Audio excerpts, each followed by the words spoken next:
सुप्रभात प्यारे बच्चों, सदैव स्वस्थ व प्रसन्न रहो। इस कामना के साथ आज हम साहित्य पाठ्यक्रम को आगे बढ़ाते हुए अगला पाठ पढ़ते हैं।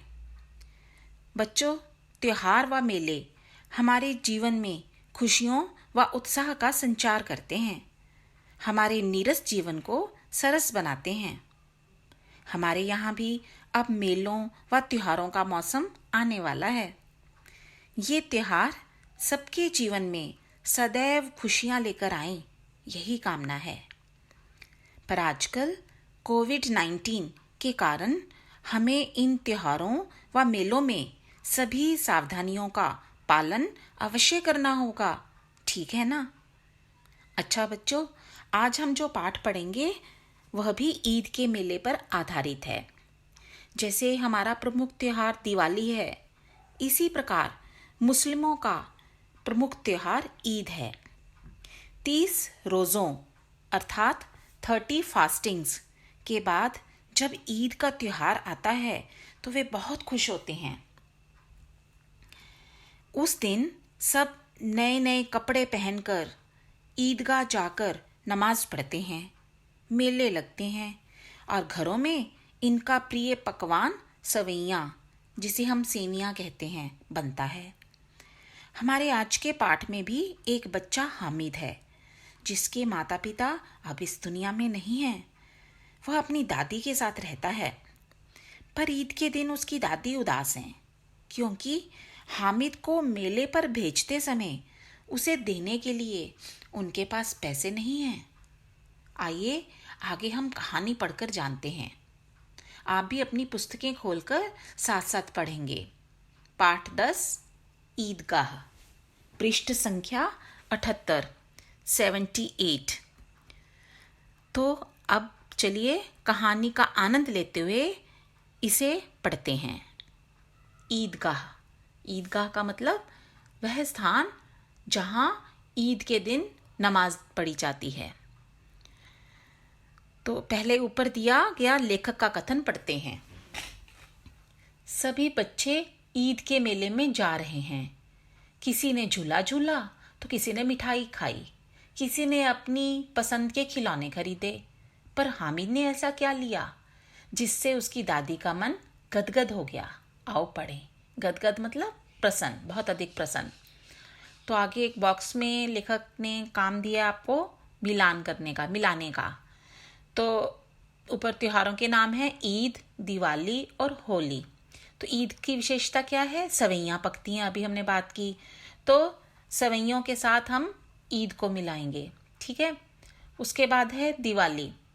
दिवाली की क्या विशेषता है? उस दिन हम रंगोली सजाते हैं, दिए जलाते हैं, तो वो रंगोली वाला जो चित्र है वो हम दिवाली के साथ मिलाएंगे। और होली के दिन हम रंगों से खेलते हैं, तो रंगों के साथ होली मिलाएंगे। तो अब कहानी शुरू करते हैं। रमज़ान के पूरे 30 रोज़ों के बाद आज ईद आई है। अभी मैंने ऊपर भी बताया कि मुस्लिम रमज़ान के महीने में 30 दिन, पूरे 30 दिन वो फास्टिंग्स करते हैं, मतलब व्रत रखते हैं, उपवास करते हैं, उसको वो रोज़ा कहते हैं। तो उसके बाद 30वें दिन आती है ईद, उनका मुख्य त्यौहार। तो सभी ईदगाह जाने की तैयारी में लगे हुए हैं। लड़के सबसे ज़्यादा प्रसन्न हैं, बार बार जेब से अपना खजाना निकाल कर गिनते हैं, खजाना जो उनकी पॉकेट मनी है, और खुश होकर फिर रख लेते हैं। महमूद गिनता है 1 2 10 12, उसके पास 12 पैसे हैं। मोहसिन के पास 15 पैसे हैं। इन्हीं अनगिनत पैसों से वे अनगिनत चीज़ें खरीदेंगे। सबसे ज़्यादा प्रसन्न है हामिद। वह एक 4-5 साल का दुबला पतला गरीब लड़का है, जिसके माता पिता अब इस दुनिया में नहीं हैं। अब हामिद अपनी बूढ़ी दादी अमीना की गोद में सोता है। उसे बताया गया है कि उसके अब्बा रुपए कमाने गए हैं। अब्बा मतलब पिताजी। वे उसके लिए बहुत से खिलौने लेकर आएंगे और खूब सारा धन भी कमा कर लाएंगे। अम्मी मतलब माँ, अल्लाह मियाँ के घर से उसके लिए बहुत अच्छी अच्छी चीज़ें लाने गई हैं, इसलिए हामिद बहुत प्रसन्न रहता है। अमीना अपनी कोठड़ी में बैठी रो रही है। कोठड़ी मतलब छोटा स्मॉल रूम। अंधेरा कमरा। आज ईद का दिन है और उसके घर में दाना तक नहीं है। 3 पैसे हामिद की जेब में और केवल 5 पैसे अमीना के बटुए में हैं। गांव से बच्चों का मेला चला। हामिद के पैरों में तो जैसे पर लग गए हैं। पैरों में पर लगना, बहुत तेज चलना, मतलब खुशी में जल्दी वहां पे पहुंचना चाहता है। बच्चों के लिए नगर की सभी चीज़ें बेहद अनोखी थीं। पहले मतलब कभी कभी नगर में, सिटी में जाने के कारण उन्हें वहाँ पे नई नई चीज़ें देखकर बड़ा अजीब लग रहा था। जिस चीज़ की ओर ताकते, मतलब देखते, ताकते ही रह जाते। सहसा ईदगाह दिखाई दिया, सहसा अचानक। ऊपर इमली के घने वृक्षों की छाया में नीचे पक्के फर्श पर जाजिम बिछा हुआ है। जाजिम कालीन, कारपेट, एक मोटी बड़ी चादर। रोजेदारों की पंक्तियां एक के पीछे एक दूर तक चली गई हैं। रोजेदार जिन्होंने रोजे रखे थे, 30 दिन जिन्होंने रोजे रखे थे, व्रत रखे थे। नमाज अदा करके लोग आपस में गले मिल रहे हैं। फिर मिठाई की दुकानों और खेल तमाशों की दुकानों पर धावा बोलते हैं। मेले में यही सब कुछ होता है ना। तो बच्चे मेला देखकर बहुत खुश हैं।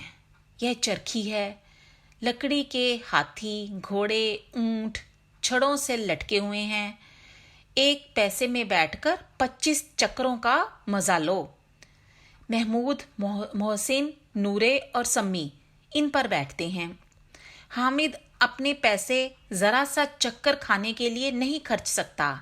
3 ही तो पैसे हैं उसके पास। दिल तो हामिद का भी करता होगा, पर अपने कम पैसों के कारण वह अपने मन को काबू में रखता है, अपनी इच्छा को दबा लेता है, यह सोचकर कि केवल चक्कर खाने से, जरा से चक्कर खाने के लिए अपने पैसे थोड़ी ना बर्बाद करेगा। तो कितना सयाना है। तो आगे पढ़ते हैं, अगला पृष्ठ। इसके बाद सब खिलौनों की दुकानों की ओर बढ़े। वाह, कितने सुंदर खिलौने हैं।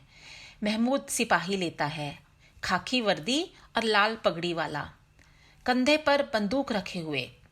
मोहसिन को भिश्ती पसंद आया। भिश्ती जो पानी की एक बड़ी थैली लेकर घर घर पानी पहुंचाता है। आगे पुराने ज़माने में बच्चों लोगों के घर में, घर घर में पीने के पानी के नल नहीं हुआ करते थे। तो ये भिश्ती जो थे, ये एक बड़ी सी थैली होती थी उनके पास रबड़ की, उस जिसको मशक कहते थे, उसमें पानी भरकर लोगों के घर में पीने का पानी पहुंचाया करते थे, उसको भिश्ती कहते हैं। नूरे ने वकील खरीदा। हामिद के पास कुल 3 पैसे हैं। इतने महंगे खिलौने वह कैसे ले। हामिद मन मसोस कर रह जाता है। मन मसोस कर रहना, अगेन अपनी इच्छा को दबा लेना, मन को दबा लेना, काबू में करना, कंट्रोल कर लेना। खिलौने के बाद मिठाइयाँ आती हैं। किसी ने रेवड़ियाँ ली हैं, हम भी खाते हैं ना सर्दियों में मूंगफली के साथ रेवड़ियाँ। तो किसी ने रेवड़ियाँ ली हैं, किसी ने गुलाब जामुन, किसी ने सोहन हलवा। मज़े से खा रहे हैं। हामिद बेचारे के पास 3 पैसे हैं।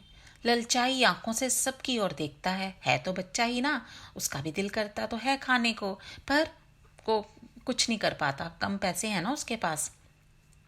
मोहसिन कहता है, हामिद रेवड़ी ले जा, कितनी खुशबूदार है। हामिद उसके पास जाता है। मोहसिन दोने से, दोना मतलब वो जो पत्ते का बना हुआ एक कटोरी जैसा एक होता है ना, जिसको पंजाबी में डूना कहते हैं हम। तो मोहसिन दोने से एक रेवड़ी निकालकर हामिद की ओर बढ़ाता है। हामिद हाथ फैलाता है। मोहसिन रेवड़ी अपने मुंह में रख लेता है। महमूद, नूरे और सम्मी खूब तालियां बजा बजा कर हंसते हैं। तो उसने अच्छा नहीं किया ना, मोहसिन ने उसकी तरफ रेवड़ी बढ़ाकर खुद खा ली, तो ये अच्छा नहीं किया बच्चों ने। हामिद खिसियाकर कहता है, मतलब शर्मिंदा होकर, मिठाई कौन सी बड़ी चीज़ है, किताब में इसकी कितनी बुराइयां लिखी हैं, पर वो मतलब अपने आप को कमज़ोर नहीं महसूस होने देता। तो इस तरह से वो उनको कहता है। हम समझते हैं इसकी चालाकी, जब हमारे सारे पैसे खर्च हो जाएंगे तो हमें ललचा ललचा कर खाएगा, महमूद ने कहा।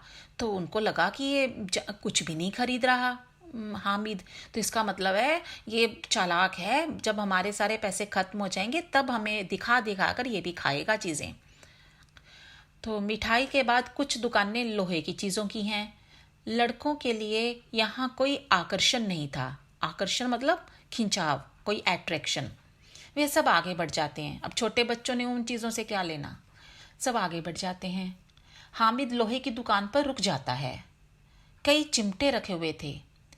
उसे ख्याल आया, दादी के पास चिमटा नहीं है। तवे से रोटियां उतारती हैं तो हाथ जल जाता है। अगर वह चिमटा ले जाकर दादी को दे दे तो वे कितनी प्रसन्न होंगी, फिर उनकी उंगलियां कभी ना जलेंगी। अम्मा चिमटा देखते ही दौड़कर मेरे हाथ से ले लेंगी और कहेंगी, मेरा बच्चा अम्मा के लिए चिमटा लाया है, हजारों दुआएं देंगी। तो ये खड़ा होकर वहां पे वो सोच रहा है, कौन? हामिद। देखो उस छोटे से बच्चे को वहां पे अपनी दादी की चिंता है कि तवे से जब वो आगे चूल्हे में रोटियां पकाते थे ना, लकड़ी के चूल्हे से, तो वहाँ जब वो रोटियां उतारती हैं तो उनकी उंगलियां जल जाती हैं। तो उसको ख्याल आया कि वो यदि चिमटे से यूं पकड़कर उनको उतारेंगी तो उनकी उंगलियां नहीं जलेंगी। तो अपने बारे में नहीं सोच रहा कि मुझे भूख लगी है या मेरा दिल मिठाई खाने को करता है या खिलौने खरीदने को करता है। तो उसको किसकी फिक्र है? अपनी दादी की। उसने दुकानदार से पूछा, ये चिमटा कितने का है? दुकानदार ने उसकी ओर देखा और कहा, 6 पैसे लगेंगे। हामिद का दिल बैठ गया, मतलब उदास हो गया, उसका दिल टूट गया। फिर कलेजा मजबूत करके पूछा, 3 पैसे लोगे? यह कहता हुआ वह आगे बढ़ गया कि दुकानदार की घुड़कियां ना सुननी पड़े। घुड़कियां मतलब झिड़कियां, डांट। तो क्योंकि उसके पास कुल 3 पैसे ही तो थे और चिमटे की कीमत 6 पैसे थी। तो अब जब वो हिम्मत करके पूछ रहा दुकानदार को कि मुझे 3 पैसे में दे दोगे, तो उसको पक्का पता है कि वो 6 पैसे की चीज़ 3 में कैसे देगा, तो झिड़कियाँ ही तो देगा। तो इसलिए सुनने से पहले ही वो आगे चल पड़ा, उसने वहाँ पे रुका नहीं। लेकिन दुकानदार ने घुड़कियाँ नहीं दी, मतलब दुकानदार अच्छा था, तो उसने उसको झिड़का नहीं, बुलाकर चिमटा दे दिया।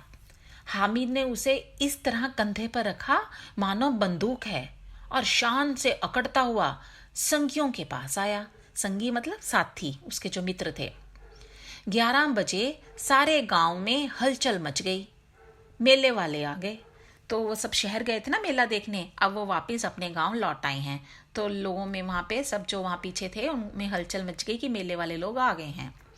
मोहसिन की छोटी बहन ने दौड़कर भिश्ती उसके हाथ से छीन लिया और मारे खुशी के जो उछली तो मियाँ भिश्ती नीचे आ गए और सुरलोक सिधारे। सुरलोक सिधारना मतलब मर जाना, मृत्यु को प्राप्त होना। मतलब जो वो भिश्ती खिलौना था वो मिट्टी का ही तो बना था। वो जब वो उछली तो उसके हाथ से छूटकर नीचे फर्श पर गिरकर वो टूट गया। थोड़ी देर में मियाँ नूरे के वकील का भी चोला माटी में मिल गया। चोला मतलब शरीर, माटी में मिलना मतलब मिट्टी में मिल जाना, अर्थात वह भी समाप्त हो गया, मतलब वह भी टूट गया। महमूद को ठोकर लगने से सिपाही अपनी बंदूक लिए जमीन पर आ गया और उसकी एक टांग टूट गई। तो महमूद ने जो सिपाही लिया था खूबसूरत सा, वह भी खिलौना उसका ठोकर लगने से जमीन पर गिर गया और उसकी एक टांग टूट गई। तो तीनों के खिलौने जो मिट्टी के बने थे टूट गए, कुछ ना कुछ हो गया उनके साथ।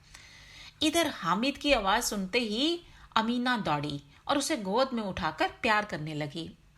सहसा उसके हाथ में चिमटा देखकर वह चौंकी, चौंकी मतलब हैरान हुई। यह चिमटा कहाँ से आया? मैंने मोल लिया है, हामिद ने कहा। कै पैसे में?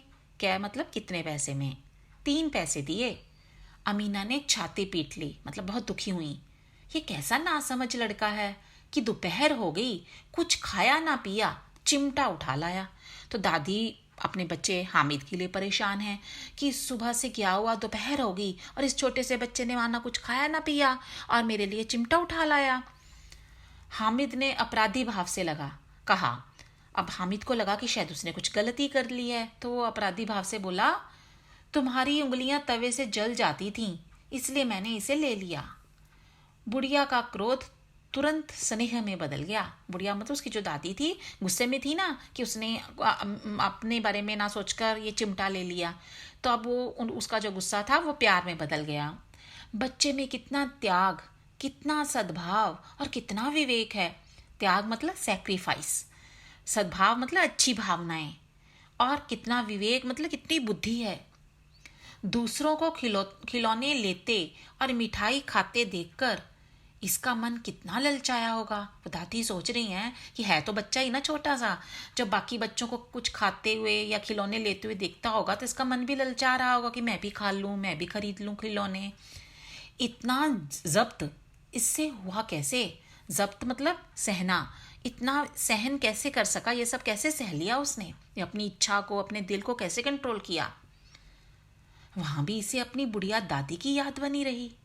अमीना का मन गदगद हो गया, मतलब बहुत प्रसन्न हुई, और वह आंखों में आंसू बहाते हुए हामिद को दुआएं देने लगी। मतलब उसकी आंखों से खुशी के आंसू बह रहे थे और वो हामिद के लिए दुआएं मतलब आशीर्वाद दे रही थी, उसको, उसके लिए अच्छी कामनाएं कर रही थी।